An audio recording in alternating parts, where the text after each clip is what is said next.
So I go by Corsair's Custom Products. I've been doing 3D printing since about 2015. I've had all kinds of machines, different places. And now I'm in a tiny studio. I'd like to say that I'm pretty tidy, pretty organized, and whatnot, but we all have bad weeks. So I'm standing in the doorway of my bathroom, and as you can see to the right is the kitchen, the refrigerator. You can see a printer right over there. Oh, yeah, I smoke. There's the messed up bed, and there's an old saying, show me your bed, and it'll show me your head. That's where some of the magic happens, is that desk. That's the photo booth. There's a printer down below. You'll see it in a moment. There's 3 more printers over there. And there's another printer and tons of filament. You always need more filament. I can order 40 rolls of filament, and the next day I need more filament. Anyways, I started a new journey. I decided to go away from what I've been making money on. I've been averaging about $500 a month, which is good. I'm very grateful, very grateful.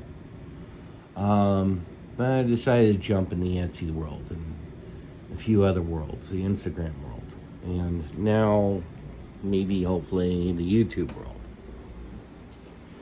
So I got rid of a bunch of machines. I used to have a bunch of Flash Forge machines, a ton of them. That one actually still does work. It just needs a ton of TLC. But I've got an A1 Mini. We got my workhorse. That's exactly what I call this guy, workhorse. I know a lot of farms don't like Prusa Minis. And actually before Bamboo ever came out, I was planning on getting about 5 of these. Because this is running a 0.6 nozzle. And no, I'm not using the fast shaper stuff. I tried it out. It screws up my tolerances. So I go with old school settings because it just cranks parts out. And yeah, A1 with the AMS, SVO6 Plus, great printer.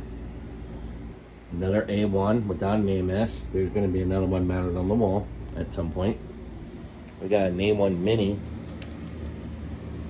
This is workhorse number 2. This thing just cranks out stuff. Another new thing that I'm going to be doing is I'm going to be joining some farmers markets, and I'm getting ready for that. This looks like a mess, but I guarantee you it is an organized mess. So yeah.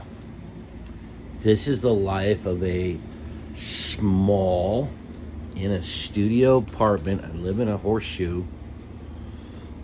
1, 2, 3, 4, 5, 6 machines. And I got a resin printer in the bathroom. 6 machines operational, ready to go.